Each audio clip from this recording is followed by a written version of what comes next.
கூடாது, அதனால நான் வானே வந்துட்டேன். ஓகே, கூடி சீக்கிரம் பேசி முடிச்சிடறேன். இது எனக்கு உண்மையிலே ஒரு இமோஷனான இடம். இந்த இடம் இங்கே வந்திருக்கிற அத்தனை பேருக்கும், அத்தனை மீடியா சார்ந்த அத்தனை நண்பர்களுக்கும் என்னோட மனமார்ந்த நன்றிகள். மேடையில் இருக்கிற அத்தனை பேருக்கும் என்னோட நன்றிகள். நான் இது எங்கேருந்து ஸ்டார்ட் பண்ணுறேன்னே தெரில. சிவானி வந்து சின்ன வயசுக்கு என்னை கூப்பிட்டு போயிட்டாங்க. அதாவது ஒன்றும் தெரியாத ஒரு பாலகனாக இருந்து இங்கே வந்து இவ்வளோ விஷயங்களை கற்றுக்கிட்டு எல்லாம் கற்றுக்கிறதுக்கு காரணம் என்னென்னா, இந்த மாதிரி அண்ணமாருங்க, இவங்க சமுத்திரகன் என்ன, இவங்கெல்லாம் கூட இருந்து ஏன்னா நான் இங்கே வந்த புதுசில் இருந்தே அநேகமாக வந்து ஒரு ஒரு ஒரு 5-6 வருஷத்துக்கு அப்புறத்துலேருந்தே நான் கணியனை பார்த்துக்கிட்டு இருக்கேன். அதான் அவர் சொன்னார் இல்லையா, நான் சின்ன வயசுலேருந்து எனக்கு ஏற்ற வீட்டில் தான் இருந்தார். 2 பேரும் பெருசாக பேசிக்க மாட்டோம், ஆனால் ஒரு சின்ன நட்பு இருந்துக்கிட்டே இருக்கும். இப்படி தான் என்னோடய வாழ்க்கை தொடங்குச்சு. சரி, என்னோடய வாழ்க்கை வரலாறு ஃபுல்லாக அவர் சொல்லி முடிச்சிட்டாரு.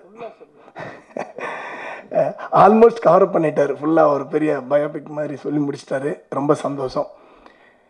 என்னை வந்து இவ்வளோ தூரம் கொண்டு வந்ததுக்கு அப்புறம் என்னை முழுசாக ஒரு முழு இயக்குனராக பார்க்கணுங்கிறதுல என்னை விட மிகப்பெரிய ஆசை கொண்டு வெறி கொண்டு அலைஞ்ச ஒரு மனுஷன் விஜய் சார் தான். அவர் தான் என்னை வந்து கண்டிப்பாக டைரக்ட் பண்ணியே ஆகணும் அப்படின்னு வெறி கொண்டு அலைஞ்சார்.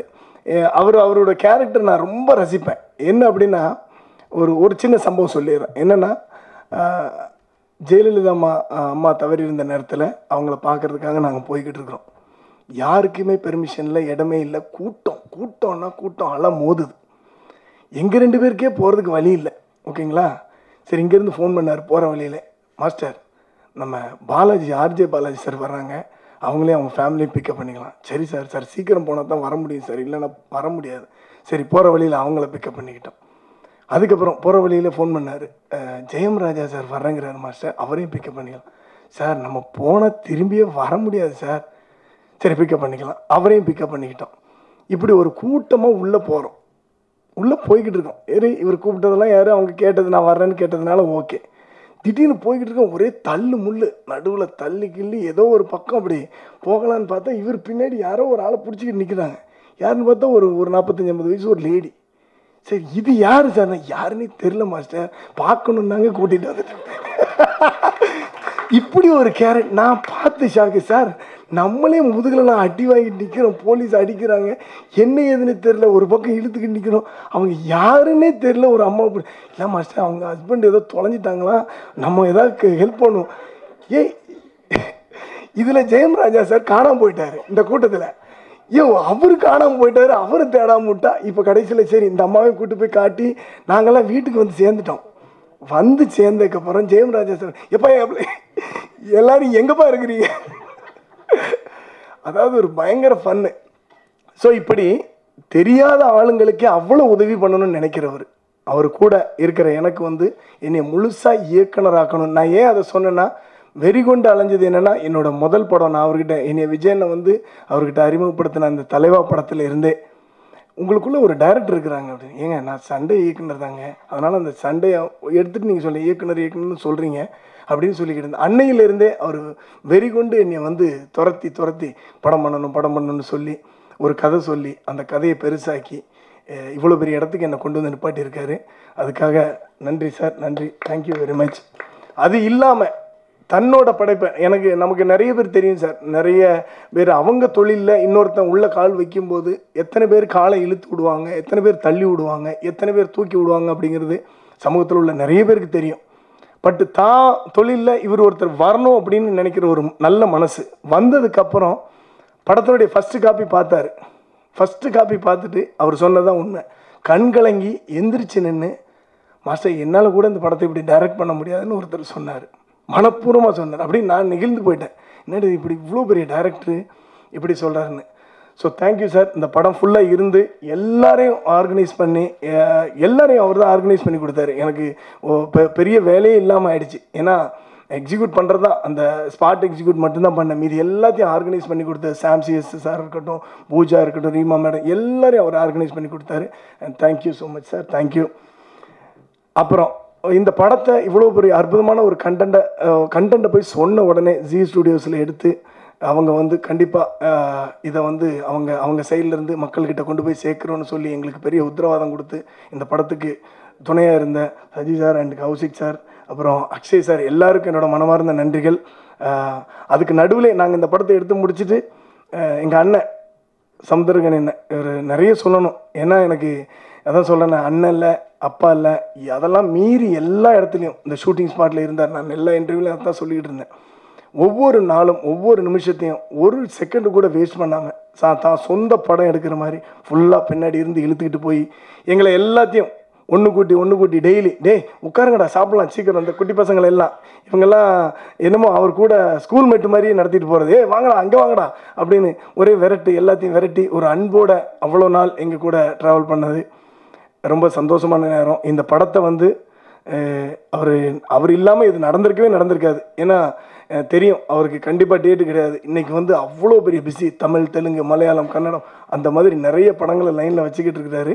இருந்தாலும் இதுக்குன்னு டக்குன்னு நம்ம போகணுண்டா, நம்ம சொந்த படம்டா, நம்ம இதுக்கு ஒரு மாதம் ஒதுக்கணுண்டா, நான் என்ன பண்ணணும் அப்படின்னு சொல்லிட்டு இந்த படத்தில் தான் அவர் நிஜமாக முழுசாகவே அப்படியே அந்த கெட்டப்பை ஃபுல்லாக தாடி வளர்த்து சேவ் பண்ணாமல் அப்படியே உட்காந்து அப்படியே முடியோடு விட்டு வந்து உட்காந்தாரு. வேறு எந்த படமும் ஒர்க் பண்ணல ஏடுவில் இந்த படத்துக்காக. அண்ணா உங்களுக்கு நன்றி அண்ணா. இதெல்லாம் பத்தாது, அது எனக்கு தெரியும், நான் சொல்லிக்கிறேன். அடுத்தாப்புல இந்த படத்தை ப்ரொடியூஸ் பண்ண அழகப்பனப்பா, எங்கள் அப்பா வந்து எப்போவுமே கூட இருந்து சப்போர்ட் பண்ணுற என்ன மாஸ்டர் ஃபைட் மாஸ்டர் என்னத்தப்பா பண்ணிடுவான் அப்படின்னு ஒரு வார்த்தை கூட யோசிக்காமல் புதுசாக கூப்பிட்டு மாஸ்டர் சூப்பராக அவர் இந்த படம் பண்ணுங்க அப்படின்னு முதல்ல சொன்னேன். அப்பாவுக்கு நன்றி. மீதி யார் இருக்கிறா? அதில் வரேன் அவங்கள சொல்ல விட மாட்டேன். ஆமாம். அப்புறம் இந்த படத்தில் இன்னொரு ப்ரொடியூசராக இருந்த மிஸ்ஸஸ் மங்கையர்கரசி அவர்கள், நன்றி அவங்களுக்கும். இந்த படத்தில் இப்படி தான் இருந்துச்சு, இந்த இப்படி ஒவ்வொருத்தராக இருக்கிறப்போ விஜய் சார் சொன்னாங்க, இந்த அப்பா கேரக்டருக்கு ஓகே அண்ணன் சரி வந்துட்டார், இப்போது சாய் பல்லவியோட சிஸ்டர் இருக்கிறாங்க, நீங்கள் பாருங்கள் மாஸ்டர் பூஜா அப்படின்னு சொன்னாங்க. பூஜாவை போய் நம்ம வீட்டில் பார்க்கச்சில் பார்த்தா அவங்க வந்து கரெக்டாக அவங்க அப்பா கூட விளாண்டுக்கிட்டு இருந்தாங்க, அம்மா கூட இருந்தாங்க, அவங்க அக்கா இருந்தாங்க. நமக்கு பார்த்த உடனே கரெக்டாக இருப்பாங்க அப்படின்னு தோணிடுச்சு. சரி ரொம்ப சந்தோஷம் அப்படின்னு சொல்லிட்டு கதை சொன்ன உடனே அவங்களுக்கும் பிடிச்சிச்சு, நான் பண்ணுறேன் அப்படின்னு சொல்லி வந்துட்டாங்க. வந்து நடிக்க ஆரம்பித்தப்பறம் தான் தெரிஞ்சுது நிறைய விஷயங்கள் சொல்லிக்கிட்டே இருப்பாங்க, ரொம்ப நேரம் பேசிக்கிட்டே இருப்பாங்க, கடை கேப்பே இருக்காது. கனியனை பார்ப்பார், நானும் பார்ப்பேன், என்னென்ன பேசிக்கிட்டே இருக்குது இந்த பொண்ணு அப்படின்னு இருந்தோம். அப்புறம் ஒரு நாள் கேட்டால் அந்த பொண்ணு சொல்லுது, மாஸ்டர் நான் வந்து ஒரு தடவை எங்கள் அப்பா கிட்ட போய் ரொம்ப சீரியஸாக கம்ப்ளைண்ட் பண்ணேன் மாஸ்டர், எங்கள் அப்பா தான் மதிக்கவே இல்லை. அப்படி என்னம்மா கம்ப்ளைண்ட் பண்ண அப்படின்னு எங்கள் அப்பாட்ட போய் சொன்னேன், ஸ்கூலில் உள்ள பசங்களாம் என்கிட்ட பேசுறதுக்கு ரொம்ப ட்ரை பண்ணுறாங்கப்பா, ஆனால் நீ வந்து கேளுப்பா அப்படிங்கிற மாதிரி சொன்னேன். அப்போ அவங்க அப்பா சொல்லியிருக்காரு, நீ என்கிட்ட பேசுகிற மாதிரி அவங்ககிட்ட பேசிடு, அவங்க ஓடியே போயிடுவாங்க அப்படி சொல்லிச்சு. ஸோ இது ரொம்ப பிடிச்சிருந்துச்சி எனக்கும் கணியன், எனக்கு உடனே தூக்கி அப்படியே படத்தில் வச்சுருக்கோம். இப்படி தான் இது இந்த பொண்ணுக்கிட்டே இருந்தே நிறைய விஷயத்தை எடுத்து வச்சோம், நிறைய இன்புட் கொடுத்துருக்குறாங்க அவங்க. அதாவது சில பேர் வந்து வந்த இடத்த தக்க வச்சுப்பாங்க, கிடைச்சதை பிடிச்சிப்பாங்க, சில பேர் அதுக்காக முயற்சி பண்ணுவாங்க. இவங்க வந்து எப்படின்னாச்சுன்னா வந்ததை கரெக்டாக செய்யணுங்கிறதுல பயங்கர கான்சன்ட்ரேட் பண்ணி நம்ம இப்போ கதையை சொல்லி முடித்ததுக்கப்புறம் ஒரு வாரத்தில் ஓடி போய் கலைராணி மடத்துக்கிட்ட ட்ரைனிங்லாம் எடுத்துகிட்டு வந்து இங்கே எதுவும் லேட்டாக ஆகிடக்கூடாது, நம்மளால் ஒரு பதட்டம் இருந்துக்கிட்டே இருக்கும், எப்போவுமே பதட்டம் இருந்துக்கிட்டு இருக்கும், டவுட் இருந்துக்கிட்டே இருக்கும், நான் ஏதாவது தப்பு பண்ணிட்டேன்னா ஒரே பரபரப்பாக தான் இருக்கும். அந்த அம்மாக்கிட்ட நாங்களாம் பிடிச்சி இழுத்து உட்கார வைப்போம் ஒரு இடத்துல, கொஞ்சம் இருங்க நல்லா வந்திருக்குது அப்படின்னு சொன்னதுக்கப்புறம் தான் அவங்க திருப்தி அடைஞ்சாங்க. அந்த லெவலில் கூட இருந்து ஒர்க் பண்ண பூஜாவுக்கு நன்றிகள். அதுக்கப்புறம் ரீமா கலிங்கல் மேம், இவங்களை நான் சொல்லி ஆகணும். என்னென்னா எனக்கு ரொம்ப பயமாக இருந்துச்சு முதல்ல விஜய் சார் ரெக்கமெண்ட் பண்ணும்போது, சூப்பராக இருப்பாங்க அந்த கேரக்டருக்கு நீங்கள் பாருங்கன்னா எனக்கு தெரியாது, நிஜமாகவே தெரியாது. நான் சில இடத்துல அப்படி தான் மாட்டிப்பேன். அதுக்கு இன்னொரு கதை சொல்கிறேன். என்ன பூஜா மேடத்து இவங்க ரீமா மேடத்தை எனக்கு தெரியாது, இவர் சார் சொன்னார் நீங்கள் பாருங்கள் ஓகேன்ட்டார். எனக்கு உள்ள ஒரு பத்திரத்தை சரி ஓகே பார்க்குறோம் அப்படின்னு சொன்னால் முதல்ல அவங்க ஸ்கிரிப்ட் கேட்டாங்க, ஸ்கிரிப்ட் அனுப்பிச்சி விடுங்க படிக்கிறேன், படித்ததுக்கப்புறம் அப்படின்னோடனே அவங்க ஸ்கிரிப்டெல்லாம் அனுப்பிச்சோன்னு படிச்சுட்டு ஓகேன்னு சொல்லிட்டாங்க. நமக்கு என்ன தோணும், ஸ்கிரிப்டை அனுப்பிச்சா ஹீரோயின்லாம் எங்கே ஸ்கிரிப்ட் படிப்பாங்க, ஃபஸ்ட்டு பேஜே பார்ப்பாங்க, சூப்பராக இருக்குது நைஸ் நடிக்கிறேன் அப்படின்னு சொல்லியிருப்பாங்க அப்படின்னு நினச்சிருந்தேன். ஆனால் ஃபஸ்ட்டு டே அவங்க ஷூட்டிங் வந்தப்போ அந்த சீனுக்கு என்ன காஸ்டியூமோ பர்ஃபெக்டாக அந்த காஸ்டியூம் அந்த ஹேர் ஸ்டைல் அவங்களே செட் பண்ணிட்டு வந்து கரெக்டாக வந்து நின்னாங்க. நின்னதுக்கப்புறம் நம்ம சப்போஸ் ஏதாவது சின்ன டைலாக் சேஞ்ச் பண்ணால் கூட அந்த உடனே சொல்லுவாங்க, மாஸ்டர் வேறு மாதிரி கொஞ்சம் இருந்துச்சு இல்லை அதை எனக்கு ஞாபகப்படுத்துகிறாங்க அவங்க. அதாவது சொல்லிடக்கூடாது, நேராக சொல்ல மாட்டாங்க. அதாவது என்னென்னா அவங்க டைரக்டர்கிட்ட அவ்வளோ டைரெக்டாக சொல்லிடணும், சின்ன மாறி இருந்துச்சு இல்லை அப்படின்னு ஞாபகப்படுத்துகிறாங்க. நமக்கு அப்போ தான் தெரிஞ்சுது அவங்க ஸ்கிரிப்டை ஃபுல்லாக வாசித்து மனப்பாடம் பண்ணி வச்சுருங்க. அதுக்கப்புறம் தான் தெரிஞ்சுது அவங்க ஏற்கனவே நிறைய ஓன் ப்ரொடக்ஷனில் நிறைய ஃபிலிம் பண்ணியிருக்கிறாங்க. அவங்களுக்கு ஒரு ப்ரொடியூசரோட ப்ராப்ளம் தெரியும், அவங்க ஹஸ்பண்ட் ஒரு பெரிய டைரக்டர், இதெல்லாம் தெரிஞ்சுது. பட் இத்தனை இருந்தாலும் இங்கே வரும்போது சார் நான் என்ன பண்ணணும் அப்படின்னு கேட்டு தான் பண்ணாங்க. அவ்வளோ டெடிக்கேட்டடாக ஒர்க் பண்ணாங்க. பிடிவாதம் பிடிச்சி நான் தமிழில் தான் நான் பண்ணுவேன், தமிழில் தான் ஒவ்வொன்றும் டைலாக் பேசுவேன், தெரியலைன்னா கூட பரவாயில்ல மேடம் நீங்கள் மலையாளத்தில் இல்லை நான் தமிழில் பேசுவேன்னு எங்கள் முருகேஷ் அசோசியேட் டைரக்டர் அவங்கள பிடிச்சி கழுத்தை பிடிச்சி நெரிச்சு தமிழில் டைலாக்கை சொல்லு அப்படின்னு சொல்லி அவர் பாவம் போற முடியாத இடத்துலலாம் பூந்து உள்ளே இருந்துலாம் டைலாக்கை சொல்லி கஷ்டப்பட்டு ஸோ ரொம்ப நல்லா பேசுனாங்க. அவங்களே தான் ஓனாக டப்பிங் பண்ணியிருக்காங்க தமிழில். So thank you very much madam, thank you. அப்புறம் இதில் வந்து நம்ம ரீமா மேடத்துக்கு கூடவே நான் அவங்க நின்னாங்கன்னா நான் நிற்பேன், உட்காந்தா நான் கூடவே உட்காருவேன், நான் அவங்க இல்லாமல் நான் வரவே மாட்டேன் படத்துக்குள்ளே சீனுக்குள்ளே அப்படின்னு சொன்ன ஒரு ஆள் யாருன்னா நம்ம பாண்டியன். அவங்க இடது பக்கத்தில் தான் நான் நின்றுக்கிட்டே இருப்பேன் அப்படின்னு சொல்லிக்கிட்டே இருப்பார் எப்போவுமே. ஏன்னா அப்படின்னா இல்லை நான் நின்னே ஆகணும் அவங்க கூட அப்படிங்கிற லெவலில் போட்டு நடிச்சிருக்காரு பாண்டியன், தேங்க்யூ. அப்புறம் இந்த படத்தில் நடித்த எல்லா குட்டிங்களில் எல்லாருமே பெரிய ஆளுங்க அவங்கெல்லாம் நடிச்சு. இதை நான் ஏன் அடிக்கிறேன்னு தெரியாமல் மாட்டிப்பேன்னு சொல்லணும்னு நினச்சேன்ல, நம்ம பிரணவ்னு ஒரு பையன் நடிச்சுக்கிட்டு இருந்தான். நான் ஒரு நாள் சத்தம் போட்டு என்னடா நடிக்கிற டைம் ஆகுதுடா சீக்கிரம் போகணுன்டான்னு ஏதோ சத்தம் போட்டுக்கிட்டு அவன் சரியாக நடிக்கலை. சரி சத்தம் போட்டுவிட்டேன். அடுத்த நாள் அவங்க அப்பாவை கூப்பிட்டு வந்து எனக்கு அறிமுகப்படுத்தினா, அப்போ ஏதோ சால்லாம் போட்டாங்க, சரி வணக்கம் அப்படின்னு சொல்லிட்டேன். அதுக்கப்புறம் கொஞ்சம் நேரம் கழித்து நல்லா சத்தம் போட்டுருந்தேன், ஏன்டா நீ நேற்று சரியாக நடிக்கலை பிரணவ் அப்படின்னு. இல்லை எங்கள் அப்பா உங்களுக்கு பின்னாடி நின்றுக்கிட்டு இருந்தாருண்ணே, அதான் சரியாக வர்றேன். அப்படியா சொல்லி தொலைக்க வேண்டியதானே அப்பா இருக்காருன்னு, அப்பா கிட்டே பேசியிருப்பேன்ல அப்படின்னு சொன்னால். அதுக்கப்புறம் அவங்க அப்பாவும் மாஸ்டர் நீங்கள் திட்டினதெல்லாம் நல்லா இருந்துச்சு, கரெக்டாக இருந்துச்சு, அப்படி தான் நீங்கள் திட்டி வேலை வாங்கணும் மாஸ்டர் அப்படின்னு சொல்லிவிட்டு அவங்க அப்பா போயிட்டாங்க. போனதுக்கப்புறம் மேனேஜர்கிட்ட சார் அவங்க அப்பா வந்திருந்தாங்களே என்ன சால்லாம் போடுறாங்க ஒரு மாதிரி அரசியல் இருந்தேன். ஆமாம் அவங்க அங்கே பெரிய ஆளுங்க. யார் பெரிய ஆளுங்கன்னா இல்லை அவங்க வந்து ஓபிஎஸோட பேரன் அப்படின்னாங்க. எப்பா இதை முன்னாடியே சொல்லியிருக்கக்கூடாது, நான் வேறு சத்தம் போட்டு திட்டினேன். ஸோ இந்த மாதிரி சில இடங்களில் மாட்டிப்பேங்கிறது நான் சொல்கிறேன்.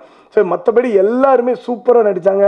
இதில் நடித்த ஹரிணி ஆகட்டும், அபி ஆகட்டும், அப்புறம் குறிப்பாக ஒரு குட்டி பொண்ணை சொல்லணும், அவங்க இன்றைக்கி வர முடியலைன்னு சொல்லிட்டாங்க, நம்ம கொட்டாச்சியோட டாட்டர் மானஸ்வி. இது என்னை அளவச்ச 2-3 ஜீவன்கள் இருக்கிறாங்க. என்னென்னா 3 ஜீவன்களுமே வாழ்ந்துட்டாங்க. ஏன் அழுதுன்னாச்சுன்னா நான் அவ்வளோ சீக்கிரம் அழுகிற கேரக்டர் கிடையாது, எவ்வளோ வந்தாலும் தொண்டைக்குள்ளே அடிக்கிட்டு இப்படி ஓரமாக நிற்கிற கேரக்டரு. ஆனால் பொல நான் அள வச்சது அந்த குட்டி பொண்ணு 7-8 வயசு இருக்கும் அவங்களுக்கு, அவ்வளோ அழகாக நடிக்கிறா. நான் ஏமா கொஞ்சம் அழுகிற மாதிரி இருக்குமா அந்த சீன், அப்பா கூட சேர்ந்துக்கிட்டு கொஞ்சம் கண்ணில் கிளிசர்லாம் போட்டுக்கோ அப்படின்னா, வேண்டாங்கள் இந்த திரும்ப நேரத்தில் தான் நான் கரெக்டாக அழுதுருவேன் அப்படின்னா கரெக்டாக திரும்ப நேரத்தில் அழுவா. மறுபடியும் இந்த பக்கம் திரும்பி சிரிமா நல்லா சிரிச்சுக்கிட்டு இருப்பா. இது எப்படி நடக்குதுன்னே தெரியல. அந்த பொண்ணுக்கிட்ட கூப்பிட்டேன் ஒரு நாள், கூப்பிட்டு தொடையில் உட்கார வச்சு, உனக்கு இது எப்படி முடியுது, கிளிசரினே இல்லாமல் நினச்சா அழுகுறேன். இல்லை அங்கிள் எனக்கு நடந்த பேட் திங்ஸ் எல்லாம் நான் நினச்சிப்பேன் அழுக வந்துடும் அப்படின்னா. 8 வயசில் என்ன பேட் திங்ஸ் நடந்திருக்கணும் அவளுக்கு? உண்மையிலே கடவுளுடைய வரம் பெற்ற குழந்தை நல்லா இருக்கணும். நன்றி கொட்டாச்சி அவர்களுக்கும். அப்புறம் இதில் நடித்த அத்தனை பேருக்கும், தொழில்நுட்ப கலைஞர்கள் நான் கண்டிப்பாக சொல்லணுன்னா மனோஜ் பிரமஹம்சா சார் எனக்கு இந்த படம் ஃபுல்லாக பண்ணுறதா தான் வந்தார். ஒரு 4-5 நாளில் அவருக்கு இந்த பீஸ்ட் படத்தினுக்கு ஷூட்டிங் ஸ்டார்ட் ஆகிடுச்சு, அதனால் அவருக்கு போயிட்டார். வெங்கடேஷ் சார் அதுக்கப்புறம் வந்தார். வெங்கடேஷ் சார் நான் அசிஸ்டண்டாக இருக்கும்போதுலேருந்தே பார்த்துக்கிட்டு இருக்கோம் நாங்கள் 2 பேரும். அதாவது இதை வந்து தன்னோட படமாக தூக்கி தலையில் வச்சு இழுத்துக்கிட்டு ஓடிக்கிட்டு இருந்தார். எனக்கு தெரியும் இது அவ்வளோ சீக்கிரத்தில் முடியாது, கொஞ்சம் டைம் எடுக்கிற படம் தான். இருந்தாலும் தன்னோட படமாக தூக்கி வச்சு அவருக்கு கண்டிப்பாக நான் லிங்குசாமி சார்கிட்ட பேசிக்கிட்டு இருப்போம் கூட சொன்னேன், அவர் பயங்கரமாக புகழ்ந்துக்கிட்டு இருந்தார் வெங்கடேஷ். டேய் அவன் வேறு லெவலில் உள்ள ஒரு ஆள்றா, அவனுக்கு கரெக்டான ஒரு பிரேக் கிடைக்கணும், கரெக்டாக கூடிய சீக்கிரத்தில் அவங்களுக்கு கிடைக்கும் சார். வாழ்த்துக்கள் மனோஜ் சாருக்கும், தேங்க்யூ. அப்புறம் நம்ம அண்ணன், நம்ம என்னோட வரலாறை ஃபுல்லாக பேசி முடிச்சுட்ட சிவா அண்ணன், அவர் எங்கே இருந்தாலுமே ஒரு பயங்கரமான எனர்ஜி இருக்குங்க, பெரிய எனர்ஜி இருக்கும். அந்த எனர்ஜியோடு தான் நம்ம ஓடிக்கிட்டே இருக்கணும். நீங்கள் அதை வந்து இப்போது சமீபத்தில் கள்ளமாயிட்ட நம்ம சிவசங்கர் மாஸ்டரோட அந்த சாங் திருடா திருடி, அந்த பாட்டில் இருக்கிற அதே எனர்ஜி இன்றைக்கும் இளமையோடு சுற்றிக்கிட்டு இருக்கிற வெள்ளத்தாடி வச்ச ஒரு அருமையான இளைஞர். நன்றி அண்ணன், எங்கள் படத்தில் பங்களித்ததுக்கு, எங்களை பற்றி பேசுனதுக்கு நன்றிகள். வேறு நம்ம படத்தில் ஒர்க் பண்ண காஸ்டியூம் டிசைனர் எதுவுமே பேச மாட்டாங்க, வேறு பேசினாலும் ரியாக்ஷன் பெருசாக இருக்காது எப்போவுமே. நன்றி. அற்புதமாக வடிவமைச்சு கொடுத்துருந்தீங்க. Thank you very much. முக்கியமாக ரீமா மேடத்தோட ட்ரெஸ்ஸை பற்றி எல்லோரும் சொன்னாங்க, நன்றிகள். கணியனோட ட்ரெஸ்ஸை பற்றியும் சொன்னாங்க, பாவம் அவருக்கு மட்டும்தான் படம் ஃபுல்லாக ஒரே ஒரு வேஷ்டி சட்டையை கொடுத்து முடிச்சிட்டேன்னு சொன்னாங்க. சந்தோஷங்கள், நன்றி. அதுக்கப்புறம் நான் அண்ணன் ரொம்ப கோமா இருப்பாங்க, நான் சொல்லி முடிச்சிடறேன். ஆமாம், வரேன், அதான் வரேன். சாம் சிஎஸ் மியூசிக் சார் வந்துட்டு சொல்லிட்டார், அவரே ஓடி வந்து கொடுக்கணும்னு, எங்கே ஃபோன் எடுக்கலங்கிறது சொல்லிட போறீங்கன்ட்டு அவரே சொல்லி முடிச்சிட்டார். நான் சொல்லிக்கிட்டு இருந்தேன் வெளியே, வாங்க உங்களை உள்ளே வச்சு செய்கிறேன் அப்படின்னு. அதாவது தமிழ்லேயே பேச தெரிஞ்சு, தமிழ்லேயே பாட்டு எழுதி, தமிழ்லேயே அழகாக அதை கன்வே பண்ணக்கூடிய ஒரு மியூசிக் டைரக்டர் நான் பார்த்ததில்ல. எனக்கு ரொம்ப பிடிச்சிருந்துச்சி. ஒரு தமிழ் இலக்கியத்தை பேசினார் அவர். இந்த படத்தை பார்த்த உடனே எனக்கு சொன்னார், என்னங்க இவ்வளோ இமோஷனாக ஒரு படம் பண்ணியிருக்கிறீங்க அப்படின்னு. அதுக்கு அவர் ஒரு மெட்டு போட்டுட்டு, அந்த மெட்டுக்கு ஒரு டம்மி வரி போட்டது அவ்வளோ அற்புதமாக இருந்துச்சு. எப்படிங்க இவ்வளோ தமிழ் டக்குன்னு சொல்லிட்டீங்க அப்படின்னு. சரி, நான் கூட எழுதுவேன் பிரதர் அப்படின்னு சொன்னார். அவ்வளோ அழகாக எழுதுனது, தமிழில் எழுதி தமிழில் பாட்டு பாடி அவரை காட்டி ஒவ்வொரு இடத்துல நம்மளுக்கு தெரியும். ஏற்கனவே அவர் அப்பா பொண்ணுங்கள் படத்துக்கு எவ்வளோ அற்புதமாக மியூசிக் அமைச்சிருக்காருன்னு. நம்ம படத்துக்கு ரொம்ப அற்புதமாக நான் வந்து ஒரே ஒரு மோஷன் போஸ்டர் போட்டதுக்கு அதுக்கு ஒரு அற்புதமாக ஒரு மியூசிக் போட்டு கொடுத்துருந்தாரு. அதை பார்த்து நிறைய பேர் ஒரு வாய்ஸ் மெசேஜ் கூட அவருக்கு அனுப்பிச்சிருந்தேன். ஒரு தம்பி வந்து மெசேஜ் பண்ணியிருந்தாப்புல, என்னோட ஒரு பெரிய ஒரு மெசேஜ் பண்ணியிருந்தார் எனக்கு. அவர் வாய்ஸ் வந்து ஆல்மோஸ்ட் அழுகிற லெவலில் இருந்துச்சு. எனக்கு இந்த படத்தில் உடைய மோஷன் போஸ்டரை நான் பார்க்குறப்பவே என் பொண்ணை நினச்சி நான் கதறிட்டேன் தம்பி. அதுலேயும் அந்த பின்னாடி வர்ற அந்த மியூசிக்கை பார்த்த உடனே எனக்கு நிப்பாட்ட முடியலை, கண்ட்ரோல் பண்ண முடியலை அப்படிங்கிற மாதிரி ஒரு வாய்ஸ் நோட் வந்துருந்துச்சு எனக்கு. அதை கேட்டுட்டு ஒரு ஃபேன் அனுப்பிச்சிருந்தாங்க. ரொம்ப நன்றி சாம் சார். நீங்கள் வந்து தொழிலில் எவ்வளோ முக்கியமானவர்னு எனக்கு தெரியும். நான் சும்மா உங்களை கேலி செய்கிறதுக்காக நிறைய வேலைகள் செஞ்சுருக்கிறேன். But thank you very much. இந்த படத்தில் நீங்கள் பெரிய பில்லராக இருந்து ஒர்க் பண்ணி கொடுத்துருக்குறீங்க. மற்றபடி நான் யாரையும் விட்டுருக்கிறதுக்கு எடிட்டர்ஸ், அப்புறம் எடிட்டர் சார் இன்றைக்கி வந்து 100 படத்தை முடித்து 100வது படத்தில் வந்து பெரிய லெவலில் அவரோட வேலையை முழுசாக அவர் செஞ்ச எல்லா விஷயத்தை விட இந்த படத்தில் வந்து அவ்வளோ முழுசாக படத்தை நிப்பாட்டியிருக்காருன்னா அதுக்கு காரணம் மாநாடு படத்தை நிப்பாட்டி இருக்கிற பிரவீன் கேஎல். அவர் இன்றைக்கி வர முடியலை, ஆந்திராவிலேருந்து எனக்கு மெசேஜ் பண்ணியிருந்தார். அவர் அங்கே வேறு படத்துல இருக்கிறதுனால இங்கே வர முடியலன்னு சொல்லியிருந்தார். அவர் இந்த படத்துக்கு மிகப்பெரிய பில்லர். தேங்க்யூ. அவரோட டீம் சந்தீப் அண்ட் கணேஷ், அவங்க யஷ்வந்த், எல்லா பசங்களுக்கும் நன்றி.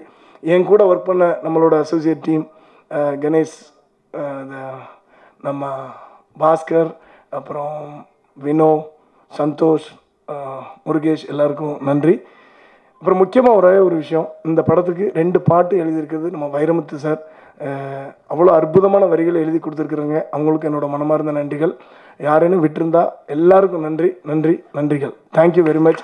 எல்லோரும் படத்தை பாருங்கள்.